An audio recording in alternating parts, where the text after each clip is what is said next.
Welcome to Tell Me Your Story, new paradigms for a new world where we're giving you choices and knowledge of those choices to help make your dreams come true. We are here 9 times a week, Sundays at 7 a.m. and 7 p.m., Monday mornings at 1 a.m., Wednesdays at 9 a.m., and Monday through Friday from 8 to 9 a.m., streaming live at all those times at richarddugan.com.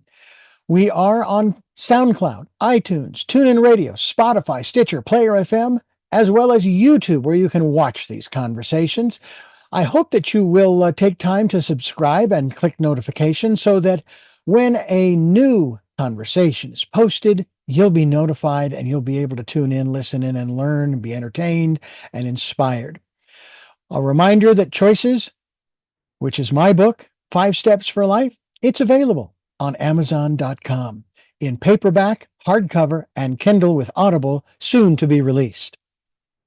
We also ask that if you can support the work that we are doing financially, we do have a PayPal account. It is there for your security as well as ours. And when they ask for an email address to whom you're sending, please go to richard@richarddugan.com. That's the email address.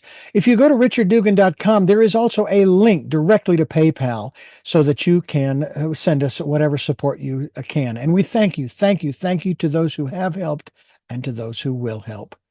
We also ask that you take time during this decade of perfect vision, the 2020s, to go within to that quiet, peaceful, calm, still place and listen to that still, small voice.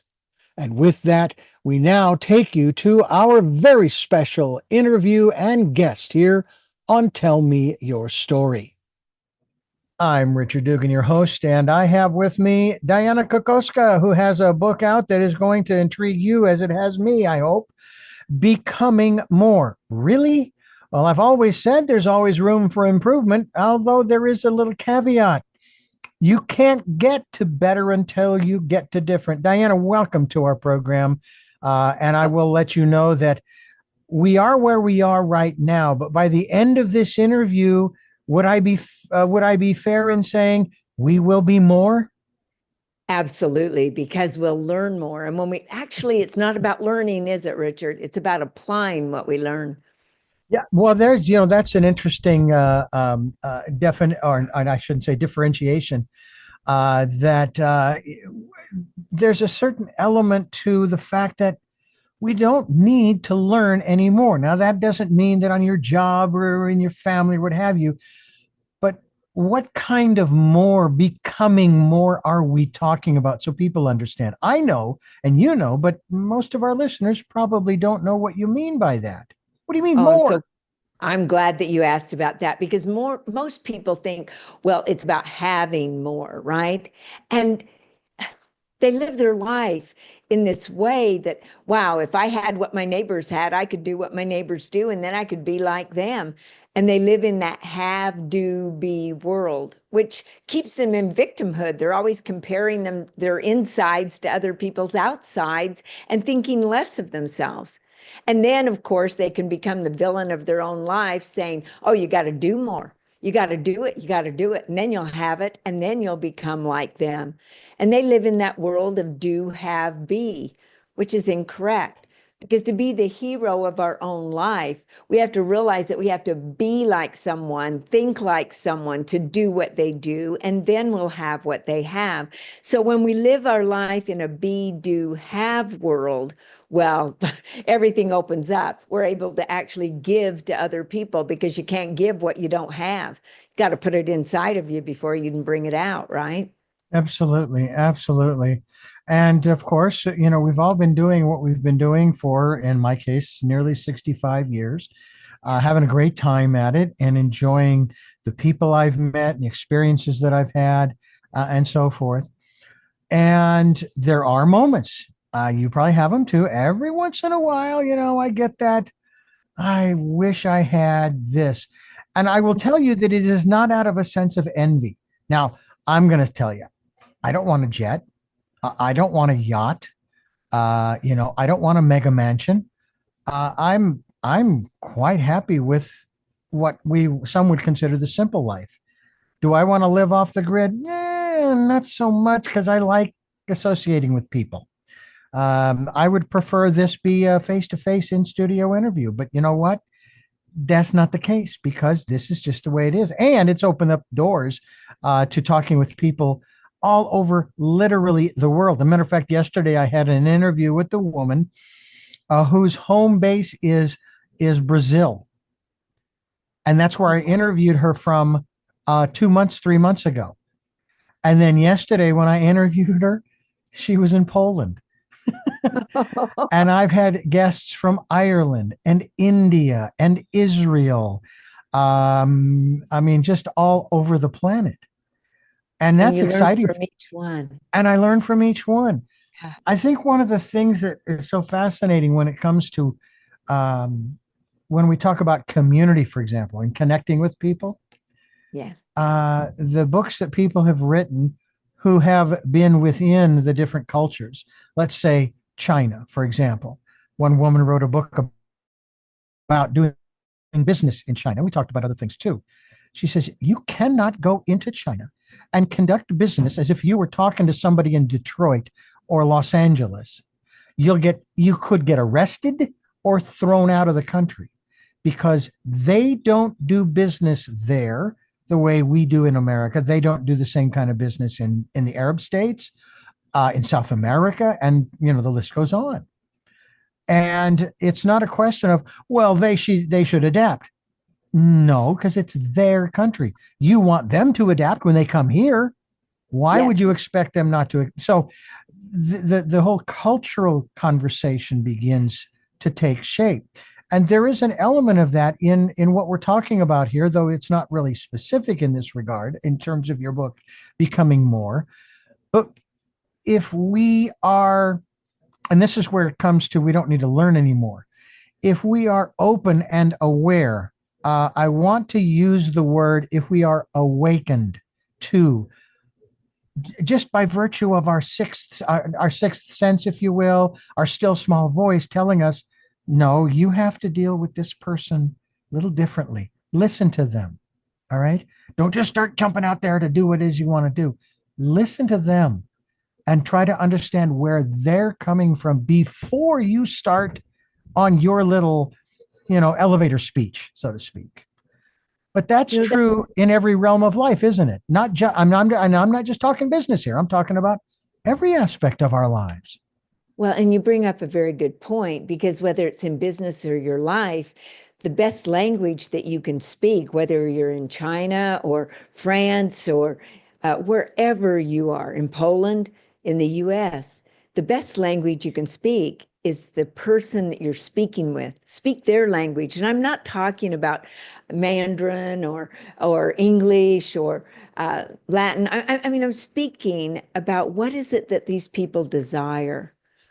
Where are they coming from? And when we truly understand our customer, then we're speaking their language. And a lot of people think it's all about the products that they sell or whatever it is that they believe in. Yet we really can't help someone reprogram their mind until we find out how they're thinking in the first place. All of us have been programmed a certain way by television, our parents, our teachers, our friends. We become like the people we hang out with. Yet how have we been programmed? And do we love the story of our life that we're living right now? And if not, we can change it. Most people don't believe that they can change the story of their life. And most of them have given the pen to somebody else, letting other people write that story for them, instead of them picking up the pen and saying, I am the creator. I am the main character, not a stand-in. I'm the main character of my life. I am the crusader of my life story, and I am the champion of my life story. That's a very good point as well. It's been said that if you don't toot your own horn, and again in an appropriate manner, not an egotistical manner, and it's okay to say I'm good at what I do. That's fine. But if you don't do it, who is? And if you don't do it, why would you expect someone else to come on your team and do it? Because they have their own horn to toot, if you will. Right. Oh, Richard, you bring up a great point. A lot of people think whatever they sell or wherever they work, that's the product. No, the product is you. I mean, I'm the product of my book. If you don't buy Mhm. into what I say, you're not going to buy the book. If Right. if people don't buy into you, they're not going to listen to the radio show. We are the product of our own life. And I love when you said toot your own horn, yet not in a negative way, because there's those people that go out bragging, and most of them are bragging about things that they wish they would have done instead of what they actually did. Because if it's fact, it's not bragging at all, is it? hmm I know one of the other elements here in your book, Become More. um, One of the philosophies that I adopted very early on, and I've been in this business in particular for over 45 years. However, started at well, I started earlier than 12. I was mowing lawns and things like that in the neighborhood, but I was a paper boy starting at the age of 12 in the eighth grade, all the way through high school. And I was top salesman when we went out to get subscriptions. And then and I still, believe it or not, I still have those certificates in my file cabinet. Then when we moved to Santa Yeah. Barbara in 2006, I went to work for a company called Bargain Network. And in the last month of my tenure there, although my numbers were still very high, they were really high to where I was one of their top salespeople. The last month that I was there before I moved back into a full time position at a TV station and so forth. And yet, it was that second job in 2006. I was sharing with my father. I says, Dad, I can't stand this job. I hate selling this stuff. It grates against my soul, so to speak. Oh, And yet my numbers were up. And then what my father came back with was, Richard, you need to calm down. Everything's okay. You have to remember, Richard, you could sell ice cubes to Eskimos. That's what he said to me. He says, yes. you could sell ice cubes to Eskimos. Now, thankfully, I don't have to do that. But needless to say, and so I remember that. And I remember that when I'm out now for the first time officially in my career, I'm now Yes. selling radio and I'm selling time for my podcasts and all those different things. And I don't get bogged down in oh man, this is hard. But I also look back at that time when I was a young man, a teenager selling newspaper subscriptions. And there was only one time, Dianna, one time I went up to the door and I knocked on it. And for whatever reason, I cannot remember now, I was, no kidding, I was Oh, begging them to subscribe. Well, you know, they didn't, for starters. yeah. Yeah. But when they closed that door and I walked away, I felt awful. The only thing I can equate that feeling to was when going through my first divorce, I was deposed. I went through an hour and a half deposition. And when I came out, I needed a shower because I felt so dirty. Oh, Oh, it was so awful. And yet my attorney says, I've never seen anybody cause the opposing attorney to twist in the wind the way you did. And it was like I only followed her instructions. But anyway, that's and fun. I've never, so I don't take that perspective anymore of, oh no, this isn't going to work. Or, the defeatist, hey, look what you did when you were 12, 13, 14, 15, 16, 17, 18 years old. Look what you did when you were in your 40s, mid 40s, into, and so forth. Look what you did there. And look what you've done in the last 45 years overall. So does that has something to do with changing our mindset by virtue of taking a look at those achievements we've made, small or large, that help to keep us moving forward? Talk to us about that. Yes. In fact, there's a portion of my book called Context and Resource. And it's where we take that context that we're in and things are bad, they're not going our way. We all get into victimhood from time to time because our brain is not our friend. It's there to protect us. Like, oh, wow, it's the best part and Yeah. it's a big liar. It Yeah. tells us things that aren't true. In fact, we all have four storytellers in our brain, and the worst one is the devious storyteller that says we're not good enough, we're too short, we don't have what it takes, we'll never make it. And we've got to bring the resource, those victories. In fact, I say keep a victory log to where you can go back Ah. to that time when you had those victories and bring that energy, bring what you had then.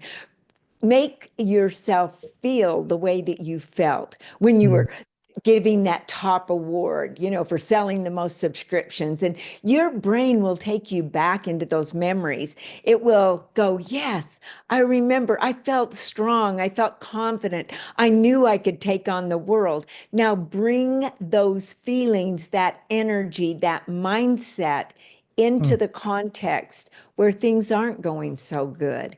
And all of a sudden, you'll find yourself to where you can start getting in alignment with your conscious mind as to what it desires and your unconscious mind. And they have to be in alignment because, see, we make goals with our conscious mind. Our subconscious mind is the goal getter. So one is the goal setter, the other one is the goal getter. And when they're in alignment, we're going to take on that goal and we're going to obtain it. When they're not in alignment, we sabotage ourselves. And a lot of times it's because we don't believe that we deserve it. And therefore, no matter how much we desire it, if we don't believe we deserve it, we're never going to get it. Our lives are always moving in direction of our strongest thoughts.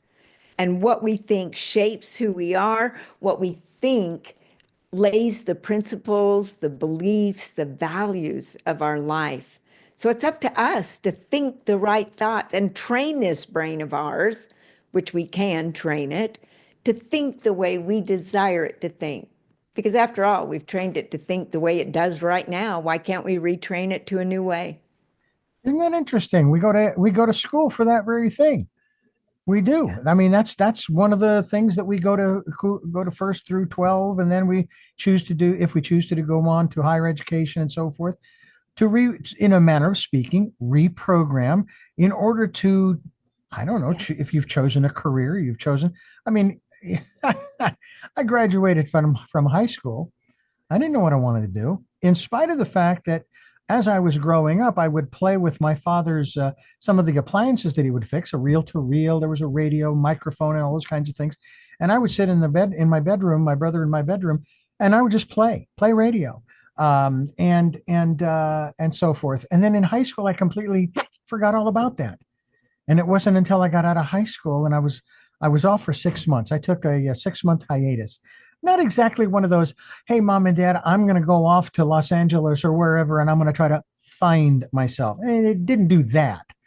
But because I didn't know what I wanted to do. And then I went back to junior college, and then I found out about this radio job, and boom, boom, boom, everything. Wow. And the rest is history. It's fascinating stuff. Dianna Kokoszka is my guest. Her book is entitled Becoming More. You can't get better until you get to different. DiannaKokoszka.com is the website. And you're listening to Tell Me Your Story.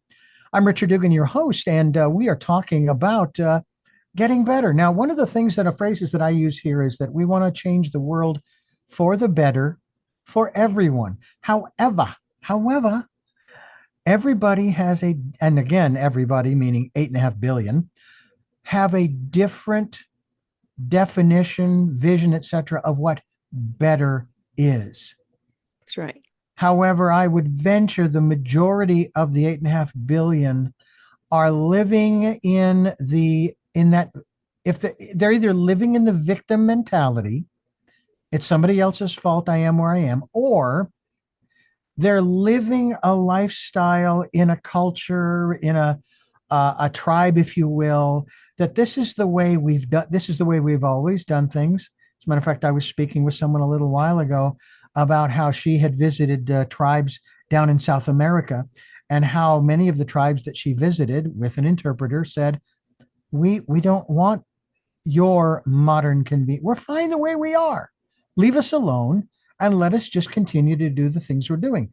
And they don't need cell phones because everybody lives in the little village where they are. And you just walk across the street or the what have you and talk to the other person. You don't need anything electronic. But it's interesting to talk about this concept of what is better. What is better? Yeah. Tell me, And what, from your perspective, what is better? the interesting part is for each person, it's going to be something else. Mm-hmm. See, for each person, they already know who is it that they desire to become. And in my book, it sounds a little creepy, yet I ask people to write out their eulogy and then reduce Wow. that eulogy down to maybe a couple of sentences. What is it that when your time on this earth ends, that you want to be known for? And are you living that story right now? And if not, why not? See, it happened when I was a young girl, and I loved it when my grandmother or my mother would read stories to us when it was bedtime. I didn't like bedtime unless there was a story with it, right? And I remember Grandma was reading to us Charles Dickens' David Copperfield. And there was this one part that she said that just captivated me. It said, whether I should turn out to be the hero of my own life or whether that station will be held by anybody else, these pages shall show. And I went, wait, just a minute. Hero of my own life. The only heroes I knew back then were like Superman, Captain America. Of course, I grabbed hold of Wonder Woman because she had the same name as me. And I thought those were the only heroes, Richard. And this was saying I could be the hero of my own life. Are you kidding me? How do I do that? Well, I can do it by being an overcomer, an achiever, a Mm. rescuer, a warrior, a champion. And it all starts with our stories. Because every story has a victim, every story has a villain, and every story has a hero. I don't care what movie you watch, those three characters are in every one of them. And we live our lives that way. We have a roller coaster of a life. And, something that cracks me up is people go, I don't like these ups and downs. And I go, wait, you would actually buy a ticket for a flat roller coaster? I don't think so. So why in the world would we want to have a flatlined life when we could have our story? And, Warren Buffett says the chains of habit are too light to be felt until they are too strong to be broken.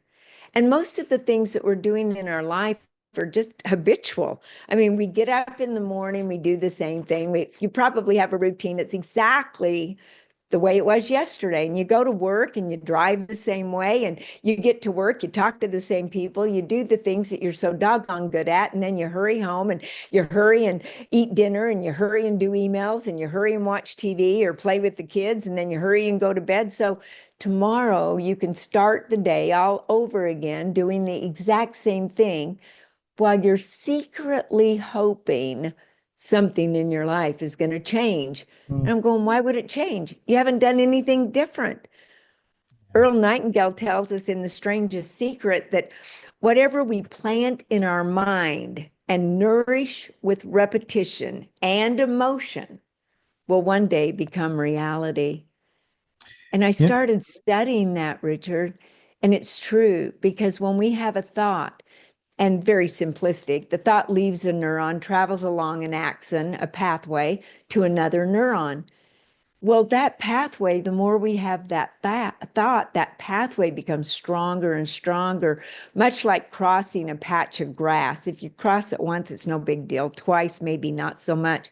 Yet after repetition over and over again, taking that same pathway, well, it makes a rut. There's no more grass. And your brain likes fast, it likes easy, it likes simple. Therefore, it's going to go in that direction until we're intentional about taking a different direction. And just like that grass, when we stop going that way, taking a different route, the grass fills back in. Neuroscience tells us nerve cells that fire together wire together, and nerve cells that no longer fire together no longer wire together. So when you said we could reprogram this computer called our brain, you're Mhm. right. We can reprogram it. We are talking with former Wonder Woman, Dianna Kokoszka. I did not know Diana, the Wonder Woman, last name was Kokoszka. That's fascinating. Yeah, isn't that true? And you know what's so fun about Wonder Woman? I actually believed I could be like her. As kids, we believe everything, Oh, right? I mean, yeah. there's no Yeah. stopping us. We have possibilities, we have opportunities everywhere. And I'm up on the roof of our home. And I became pretty good at lassoing. I mean, I grew up with rodeos and whatnot. And so I put the rope around the tree, this got one of the limbs, and I was going to slide down it from the roof. I was going to tie it to the chimney, slide down it. And oh my goodness, my mom saw me up on that roof and said, "Get down here," and in that way that only mothers can do. And so, of course, I got down and I go, I was Wonder Woman. It was my lasso of truth. I was going to slide down it. And she goes, and you would have dropped to the ground and probably broken your leg. Because, see, I didn't know about gravity. But just because I didn't know about gravity didn't mean it wasn't going to work. And just because we don't know exactly how our brains work, it doesn't matter. We're still in control. We can still determine, we can still be intentional about the thoughts that we choose to hold dear to our heart, that become our beliefs and our values. And we can let go of those things that are not serving us. And it all begins with our thoughts.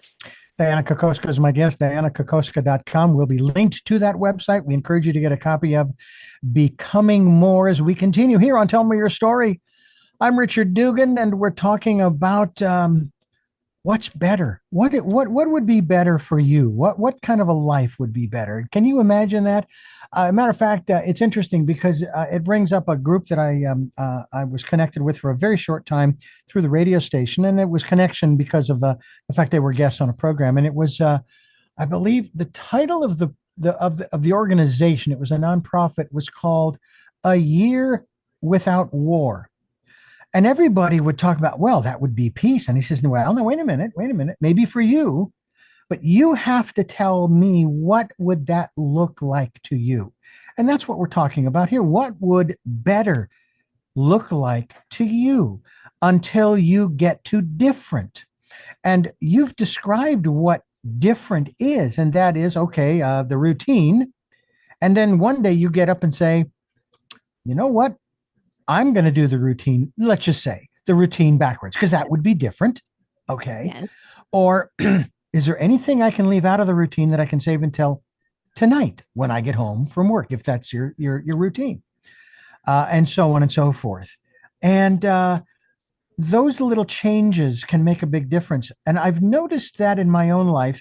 You've probably experienced this and have written about it in your book of Becoming More, in that sometimes you can make just the tiniest of changes in your day, even to the extent, and I'm actually thinking about this, I only have one way up and down the mountain to get home from work. But once I get down to the bottom of the hill, there are actually 3 different routes I can take to get to work. I wish there were more, but we live right here on the coast. You can't go too far south and so forth. And so every so often I will ask my still small voice, I refer to as my friend, oh, which way today? Now, it's not so much which way should I go so that I can avoid an accident. No, that's not why I'm asking. I'm saying, which way today would be fun? What would be different, and so forth. And sometimes, matter of fact, I take that back. I actually did find a 4th way, at least a partial 4th way that I found today. I didn't even realize it was there until I made the turn, and I'm going, okay, I know where I'm going, and I'm going to follow this, and this will be different. Okay, great. Plus the fact that we've got rain on this particular day as you and I are talking, and so forth. Talk to us about making those subtle little changes. You don't have to make monumental, but just subtle little changes that will actually make a difference, not only in your day, but maybe in the people you draw into your life, that you have asked the universe, this is what I'd like in my life. And the universe draws you to these different experiences, people that you wouldn't get if you didn't change your routine. I love what you say, because it reminds me of when you put water on the stove at 211 degrees. Oh, it'll make you instant coffee, instant soup, instant oatmeal, tea. Yet Mm-hmm. at 212 degrees, it will make steam. And that's what takes an ocean liner around the world. Just that one little 1% difference. That's kind of like what we're talking about. And when you said better, better is kind of like a comparison and improvement from one state to another. Mm-hmm. And we can make these little tiny changes that help us become better, because better means growth. Better means raising the standard of what we are doing right now. One difference I think makes a big difference in people's lives. Don't let your feet hit the floor until you've given 5 things you're grateful for. And there was one class I was with a lot of people, and one of the exercises was write down very quickly 5 things you're grateful for. And this woman sat there and she was pondering and she wasn't writing. And I said, "Is there something I can help you with?" And she said, "Yeah, I'm I'm just wondering what I can write down." And I said, "Okay, well, did you take a shower today?" And she said, "Yes." I said, "Did you have hot water?" She said, "Yes." I said, "Were you grateful for hot water and not just having cold?" "Oh, well, yeah, I guess I am." See, no one had ever taught her to think in terms of little things to be grateful for. Yet when we find those things, 5 things that we're grateful for, maybe even text 5 friends that you're grateful for, or someone that had done something great for you that you just, I want to show gratitude for you today. It puts endorphins into our systems that actually makes us feel good. It lights up our brain. And we were involved in some brain scans, and Dr. Amen actually did all the brain scans where he brought 30 people in and he had them write down things they were grateful for. And Richard, they did that for about 5 minutes, their house, their car, their kids, their family, right down to water pressure. I mean, whatever they wanted to write. Then they waited 30 minutes. They took brain scans. Oh my goodness, their brain was lit up. I mean, the logical side of the brain, the emotional side of the brain, the creative side of the brain, your intuition, everything was like it was on fire, ready to go for whatever came at you. And then they took them in the room and said, what ifs? What if your dog died? What if you were in a bad accident? What if you were diagnosed with a bad disease? What if you lost your job? What if you lost your money? And then they did brain scans. Nothing was lit up except for those emotional side of the brain that was anxious, stressful, worried. All of these things are happening inside our brain, and we have control of that. We can't control the first thought, yet we can control the second thought that we allow to have in our mind, because better isn't going to be automatic. Better requires discipline. It requires awareness, because awareness is the first step to change. And it requires intentionality for us to intentionally say, this is going to be different in my life, and this is what I'm going to do to help make it different. And it all starts with that thought, because those thoughts lead to our beliefs lead to our values. And without core values, you can spend your life building anything, a family, whatever, and it won't matter to you because you don't value it. And there's something else that just occurred to me as you were referring to these different conditions, obviously the first part and then the second part in terms of which parts of the brain are lit up. And what occurred to me was this. What if you threw into the equation, yes, you lost this, that, the other thing. And also remember that when you came into this world, you didn't have any of those things. And yet, up until you lost them, you had them. You had accumulated those things that now you've lost. And I wonder what difference that would make to the brain scan, if any. I guess it would really depend on each individual as to how they would be willing to view their world from a broader perspective, i.e., when I came here to this planet, and I'll say however you got here, I didn't have any of these things. Right. And now I've lost them. But wait a minute, I lost stuff I didn't have when I got here. Yeah. Which means I could get them back, or I could accumulate them again if that's what I want to do. And maybe that would then change that brain scan to the first brain scan where all that great stuff is lit up on the one side of the brain. That would be an interesting study as well. Would be really interesting because, it's so, to me, just the way business is. When we think about our brain and how we actually use it, the people that are fabulous in life and have accomplished so much, it wasn't because they went to school. I Hmm. mean, Steve Jobs, Bill Gates, Zuckerberg, that they all dropped out of school. Hmm.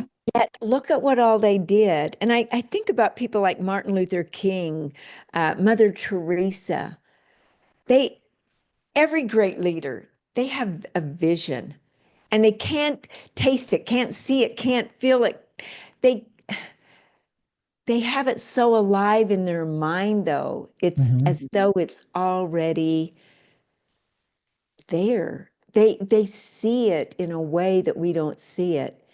It reminds me of Disney when uh, Disney World was completed. And of course, Walt Disney had passed on.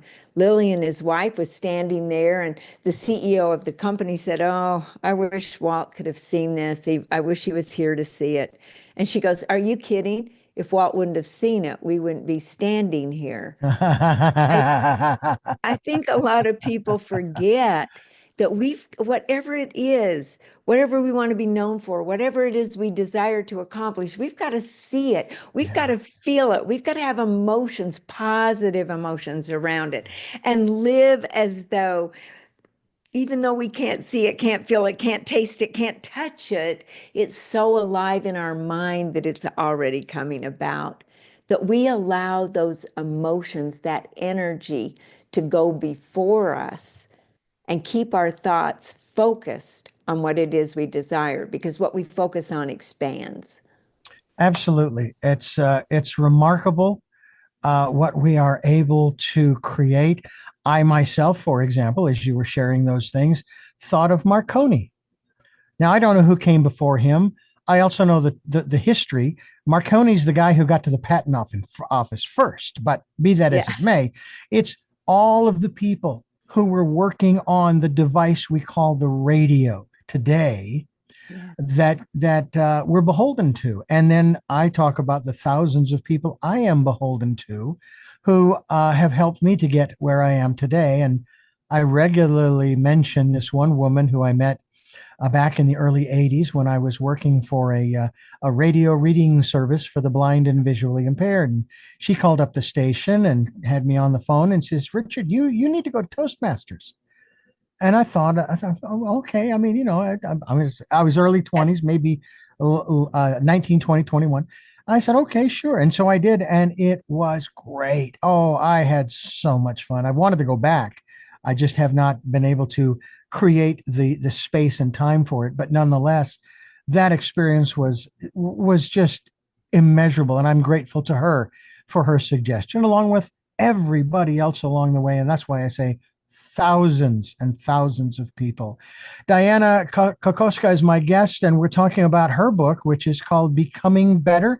And we hope that you will stay with us here on Tell Me Your Story. All right. And you are listening to Tell Me Your Story. I'm Richard Dugan, and we are talking with Dianna Kokoszka and her book, Becoming More. And the other aspect of this, of course, is until you get to different. And one of the things I want to say before we go on to becoming something different in terms of the aspect of better, and I make this comment when it comes to a phrase we use about looking for those new ways of living, because all you have to do is look around you. The old ways don't work. It is not because we are in an awful, icky, terrible, horrible place and we need to get the hell out of here. No, I live in one of the most beautiful places in the country, if not on the planet. And I've been here for 19 years.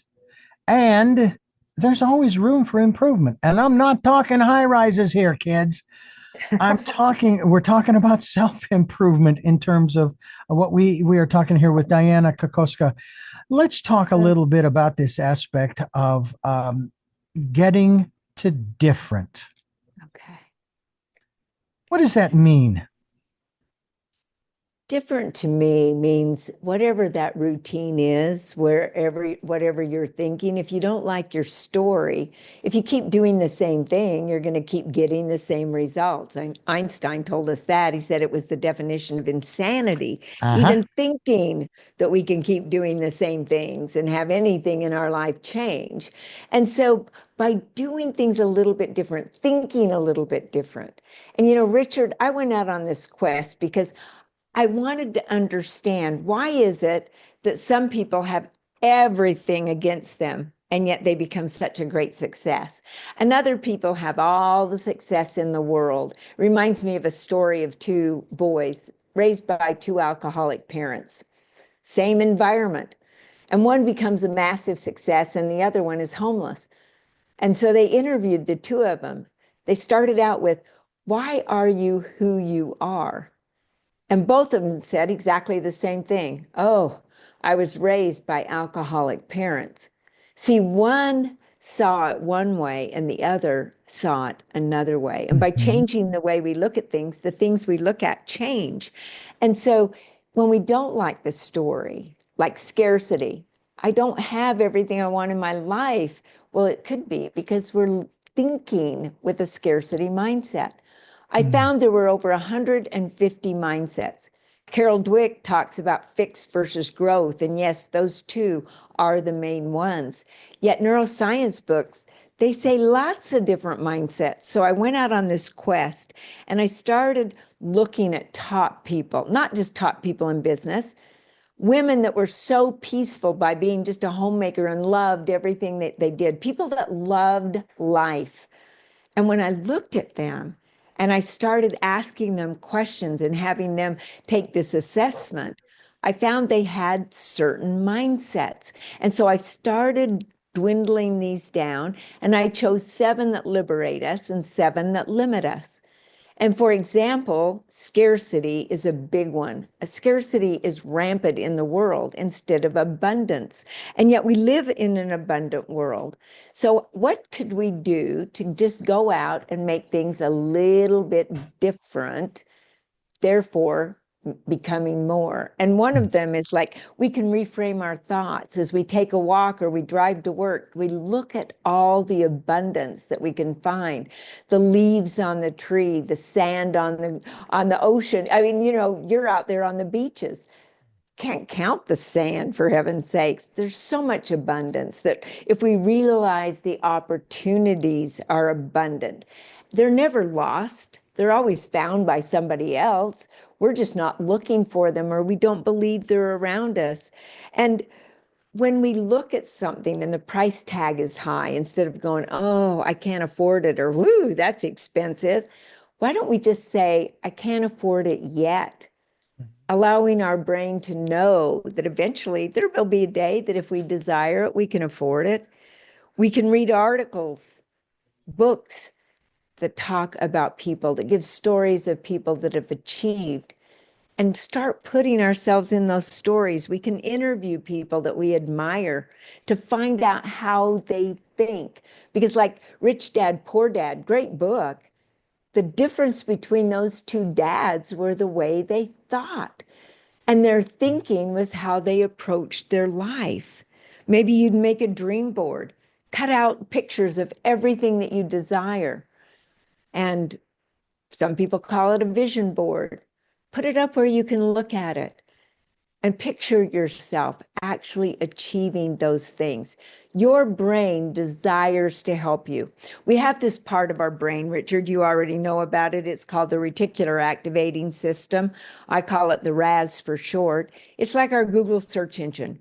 We put into Google what it is that we desire. It doesn't show us everything on the World Wide Web. It only shows us what we ask for. And people like Dr. Joe Dispenza says there's about 7 million bits of information happening around us at all times in our lives.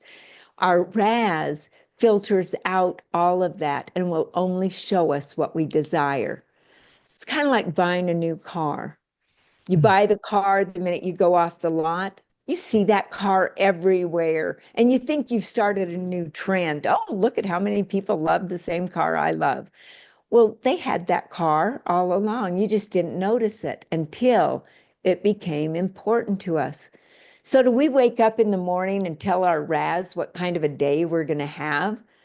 I have a friend who actually writes down in a journal about the day as though it's already happened. She writes it in the morning. Today was a great day because I was able to. And then she puts a lot of feeling in it. She talks about the day that she has. And she said, Dianna, you'd be surprised how many days turn out exactly what I've written down. Just not all the time. Yet at least I'm planning my day in my head, telling my Raz what I desire to look for, what I desire to find. When we know that there's opportunities out there, I have a mantra that I said, opportunities are around me and I find them right now. And I'll just say it from time to time. When things aren't working out, I say things are always working out for me. And they always seem to work out. Yet, what are we telling ourselves? What are we believing in? What do we have faith in?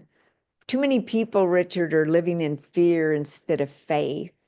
Hmm. Faith that things will work out. And they don't surrender. They Yeah. think they can control everything, don't they? And they work at it to Yeah. control everything.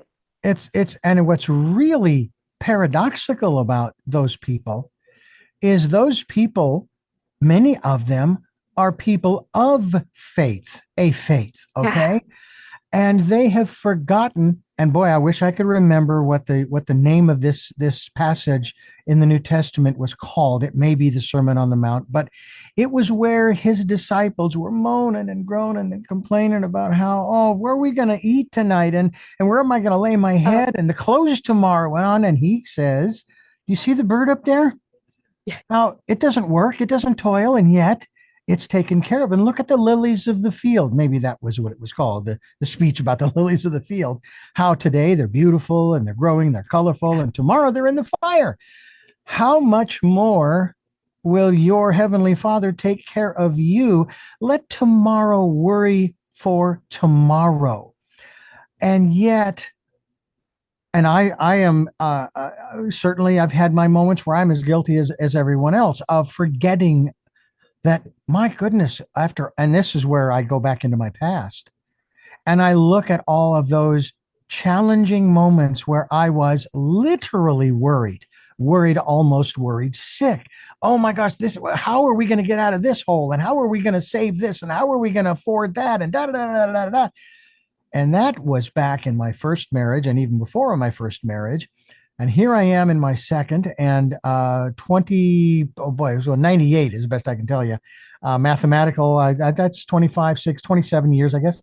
And now it's not, oh my gosh, number one, I've learned the rules, let's say of the financial end of things, right? I've learned many of the rules that have de-stressed my mind, realizing that, hey, wait a minute, don't stress over this. You will do the best you can. You will be as responsible and ethical as you can. But remember that these different companies that you're stressing over, they all have insurance to cover any losses that may occur.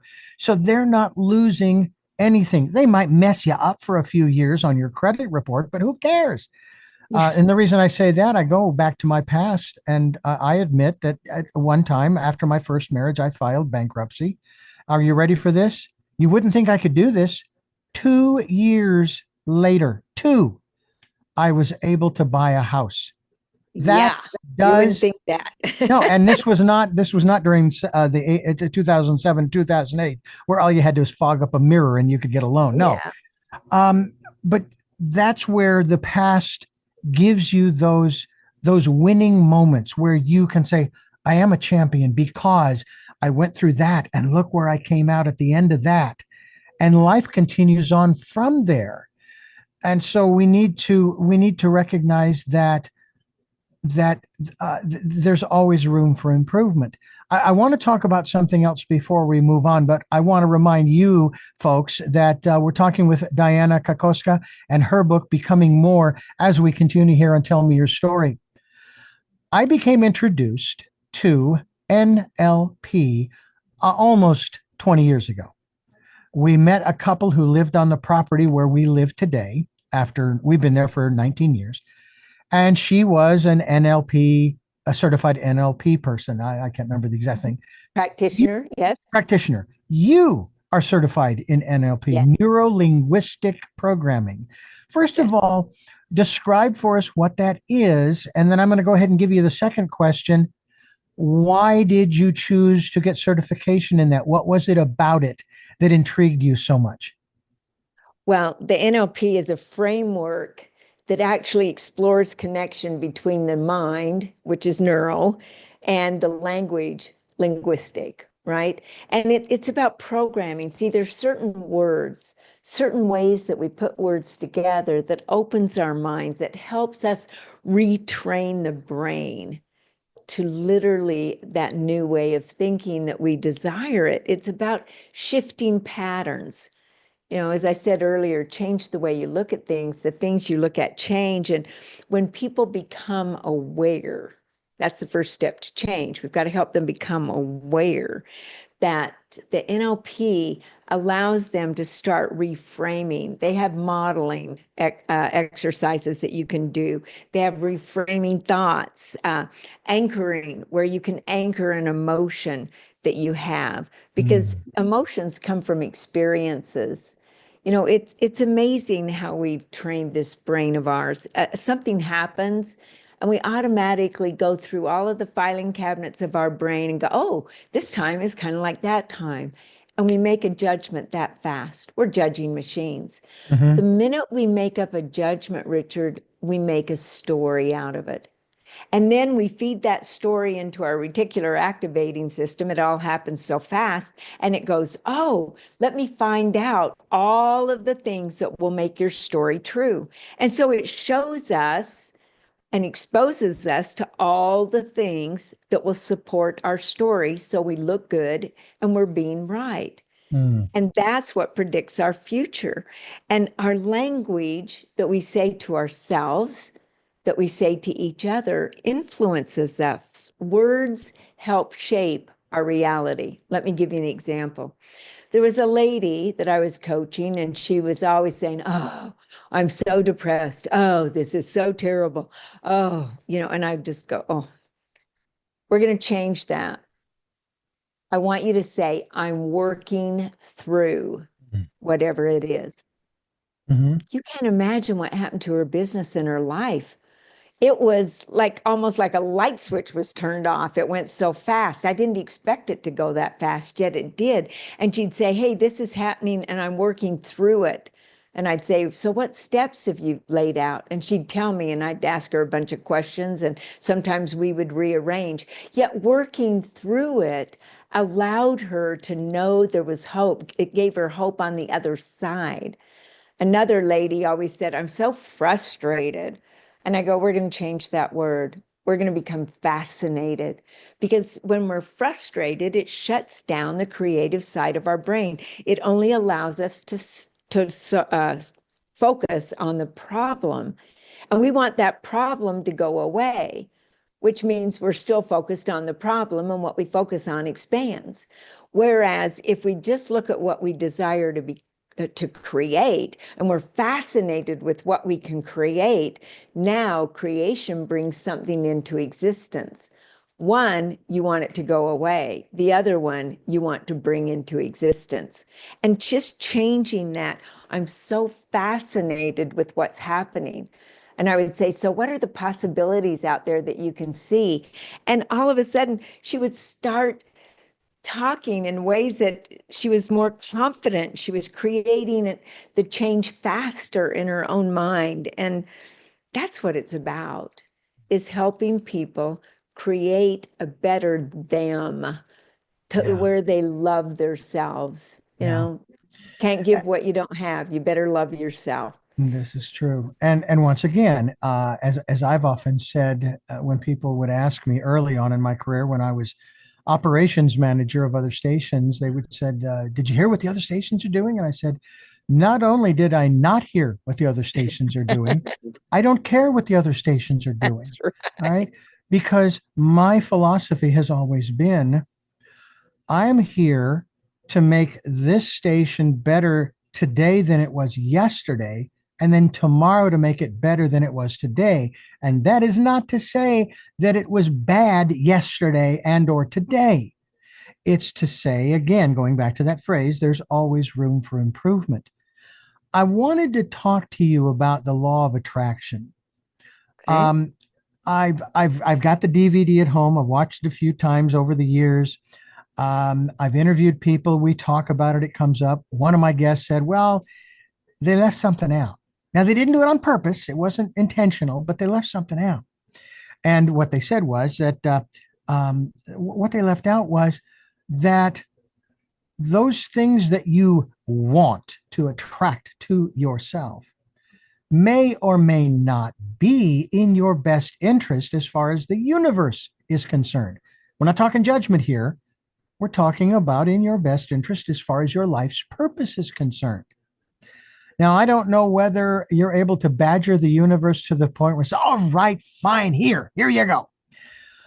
And then someone else said, and I did have to add to it in my conversations with others, the both and, that you do not draw to you, you don't draw to you those things you want. The universe draws you to those things, meaning you have to be moving, you have to be in motion, not in emotion, but in motion. And I thought, okay, that actually makes sense because growing up, first of all, grew up as a Catholic, but then I also worked for 15 years for a Christian radio station, and they were always talking about prayer and so forth.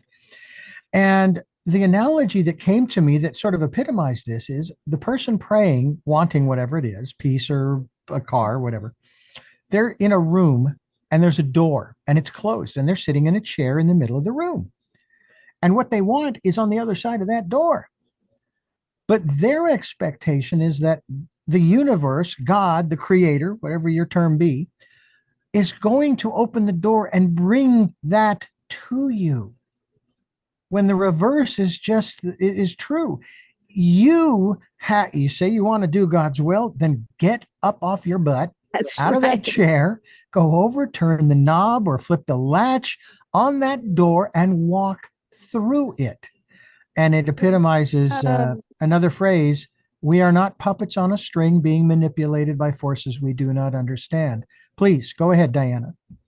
Yeah, I think that the law of attraction, when we break it down, it ends in action, right? It's about action. It's about motion rather than just desire. I think one is you can't sit in a lotus position with your mouth open and have a roasted duck fly into it, for heaven's sakes, right? Just because you're hungry. I think that the thing, it reminds me of being in Paramount Studios. I was there, my friend was in a movie, and I'm watching the set. And there's hundreds of people around, and they're all in costume, and the costume person is going around making sure they're all correct. And the lighting person, he's taking care of the lights. And of course, the sound person is checking the sound. The cameras are making certain they can move in the directions they need to move. And the makeup artist is putting on those final touches. And all of a sudden, went real quiet. And the director, sitting in his chair, says, "And action." He didn't say, "And talk," and sit there and hope. No, he said action. And nothing was happening until, according to the movie, until action occurred. And so to me, nothing in our life is going to occur. There's three things in life that I think are important. Number one, it's how we think, how we act, and how we react. And that's basically our life when we think about it.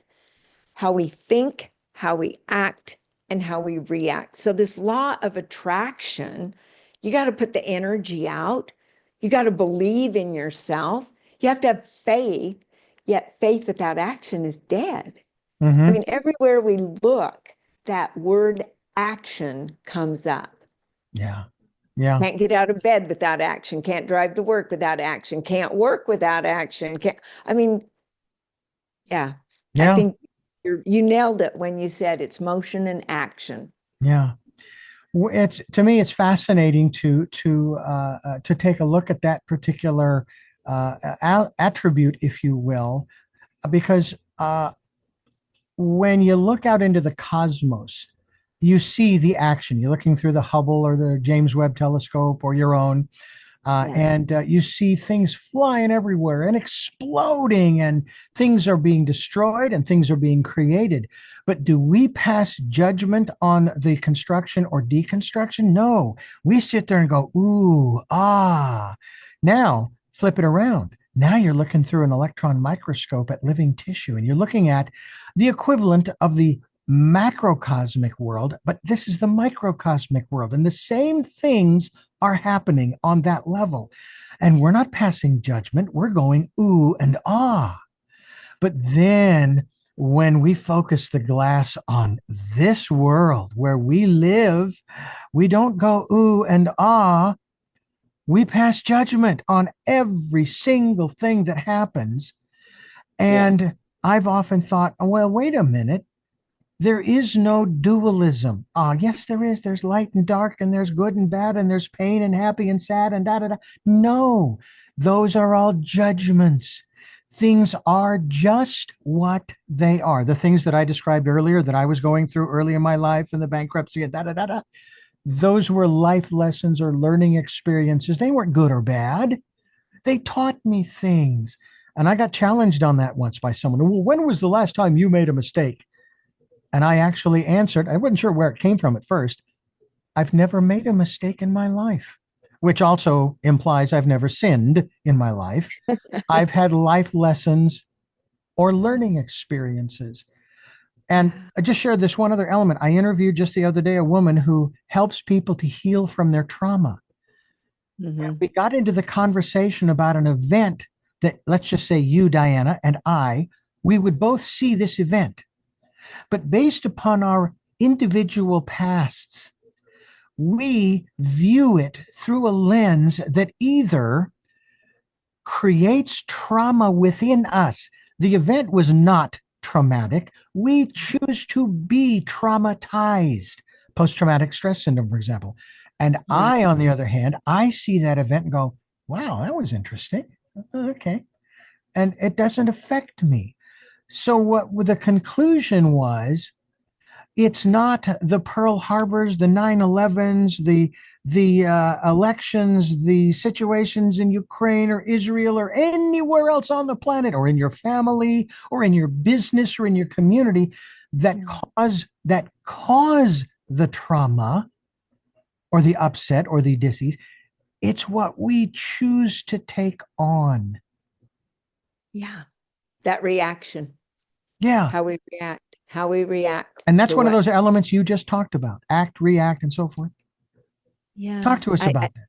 It's so interesting to me because we get to choose that. Everything, you know, when we look at our birth, let's say that's B, and our death is D. Mm-hmm. Life is in between. So between B and D in the alphabet is C. That stands for choice. And every choice we make has a consequence with it. Some are good, some are bad. And so we look at this thing, and I say we come into this world looking innocent. We go out of the world looking like our decisions.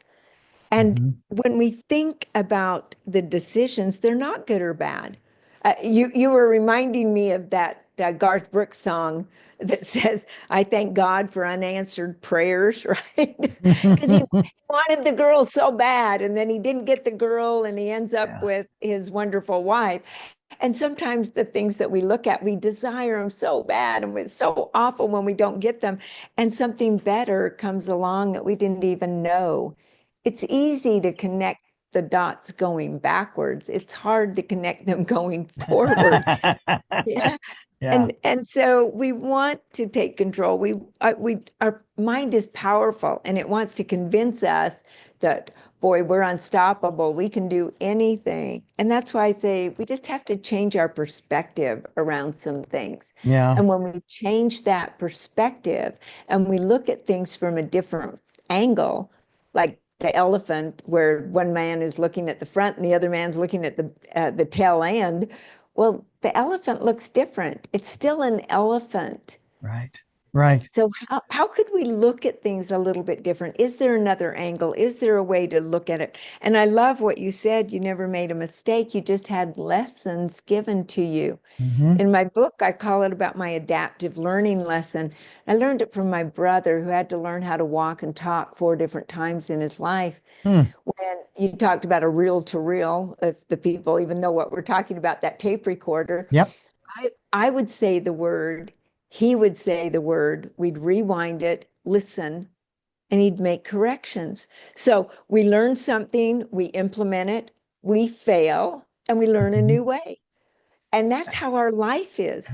It's just one adaptive learning model after another. Yeah. Learn, implement, make a mistake, learn a new way. Hmm. Implement, make a mistake, learn a new way. And if we don't look at those as learning lessons, we'll look at them as failure, and then we'll buy into the story Yeah. that we're a failure. You know, I said earlier there were 4 storytellers in our mind, and I want to Hmm. clear that up in case anybody, I mean, they can buy the book and Please. find all this out as well. Hmm. Yet we have the devious one that tells us how bad we are all the time and how we'll never make it.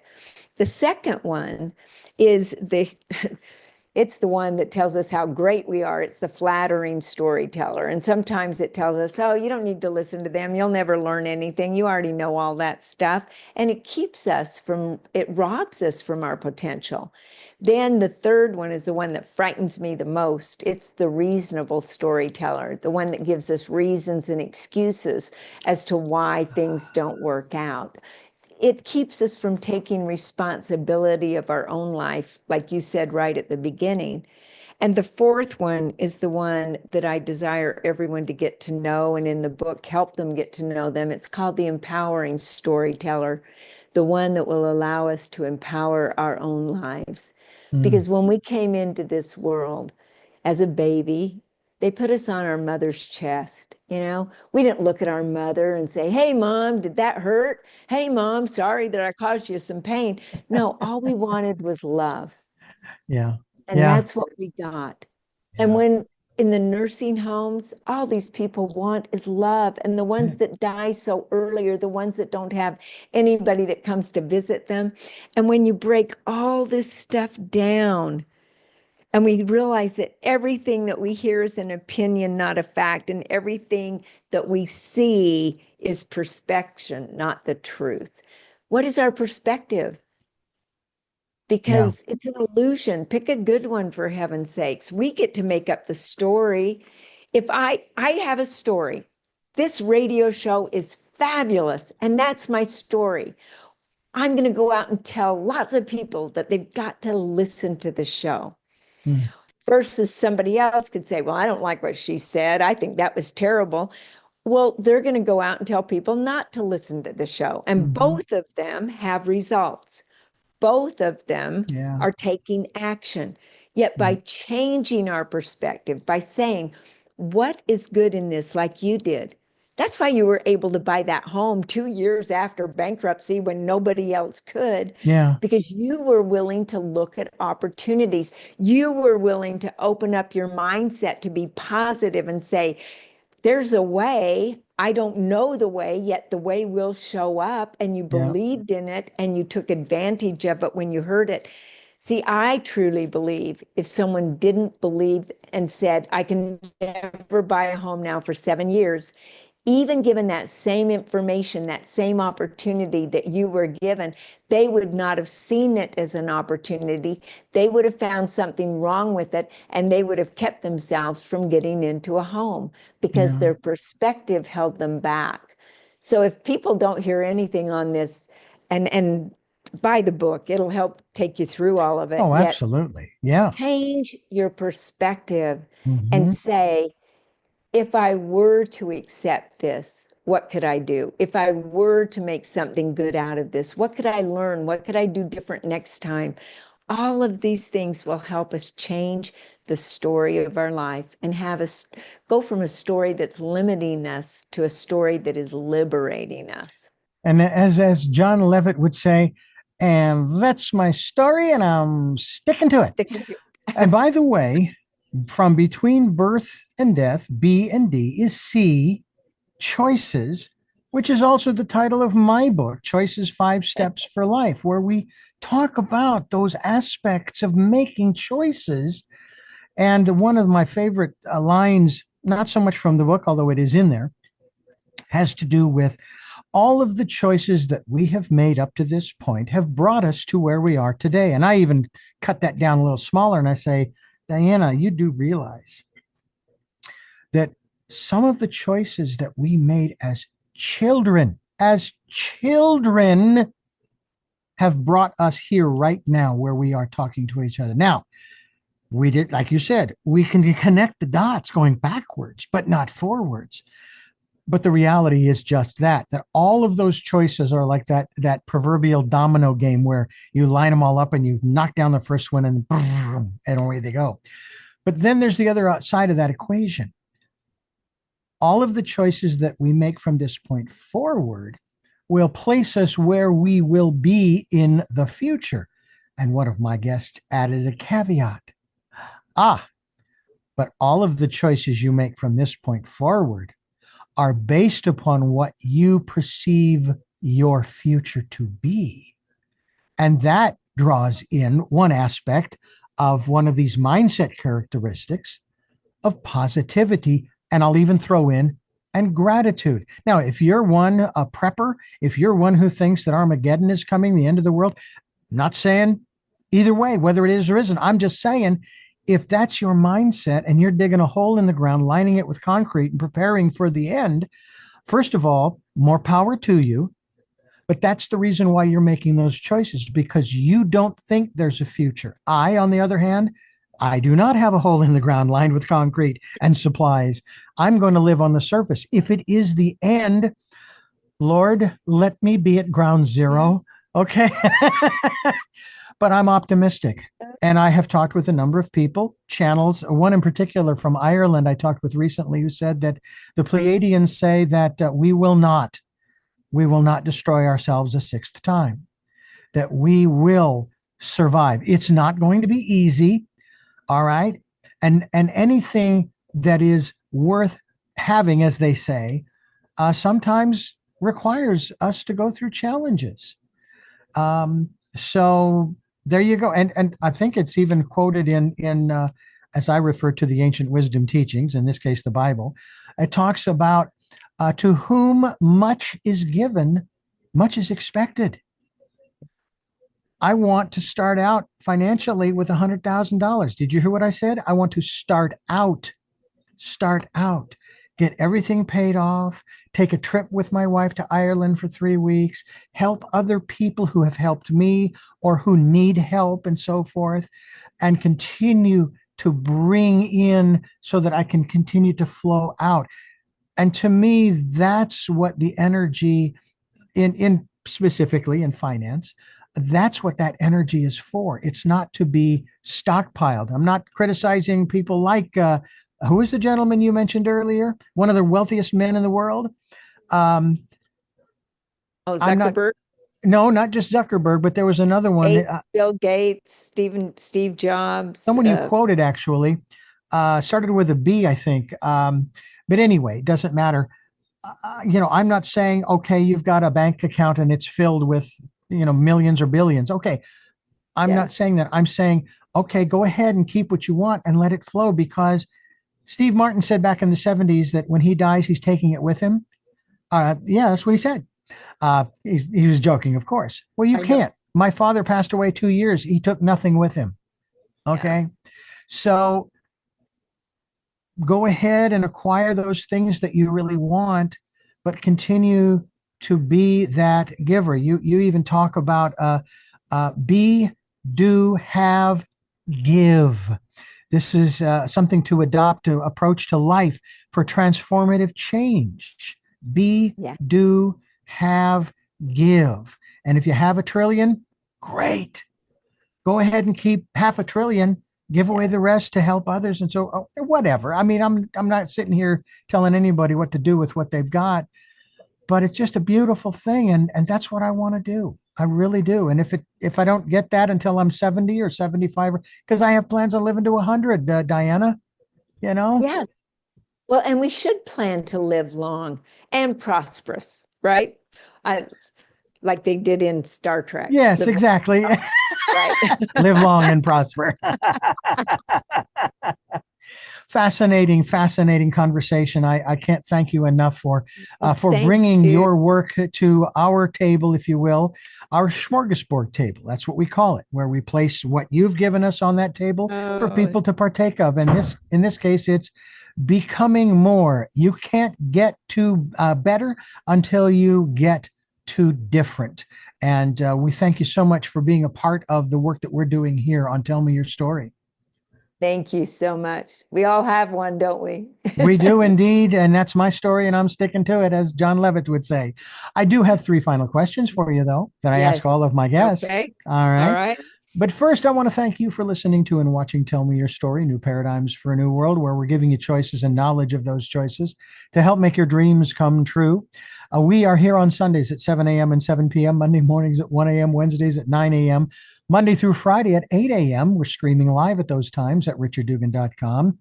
And we are also podcasting on SoundCloud, iTunes, TuneIn Radio, Spotify, Stitcher, Player FM, Blueberry, Spreaker, and many other locations across the web. We're also on YouTube, where you can watch these conversations, and I hope you will. Subscribe and then click notification. We also ask that you go to Amazon.com and get a copy of Choices, 5 Steps for Life, as well as support the work we're doing here through PayPal with whatever amount you can afford. We have a PayPal account, which is there for your security as well as ours. And also on the homepage of richarddugan.com, there are links both to Amazon and to PayPal. And finally, we ask that you take time during this decade of perfect vision to spend time going within to that quiet, peaceful, calm, still place and listen to that still small voice, which we sort of touched on. And maybe we'll have you back again, Dianna, to talk more about that aspect of becoming more as well. Because Great. I honestly do believe that is perfect vision right there when you're listening to that still small voice. With all of that being said, we now move to our final three questions for a very special guest. The first of those is, who is Dianna Kokoszka? Well, that's easy. She's a child of God who wants to add value and make a difference in this world. What gets you up in the morning? Adding value to people. Life, it's fun. And finally, what was your best day? Oh, I've had so many. I love spending time with my grandkids, and I love speaking. And one day I literally was able to speak to a group of folks where my grandkids were in the room, and that they got to see what their grandma did. They got to learn from me, and I just loved watching them smile. Well, you've made me smile, and I'm sure many of our listeners and viewers as well. And again, thank you for being a part of what we're doing here to make this a better place for everyone. And I thank you for listening to and watching Tell Me Your Story, New Paradigms for a New World. And until our next broadcast, podcast, videocast, love to Lal. Jeanette, I am still listening. Dad, continue to be happy because I am. Smokey, I'll see you on the other side. Mike, thanks for letting me be a part of your life. And to my dear friend Zorro, aho, aho.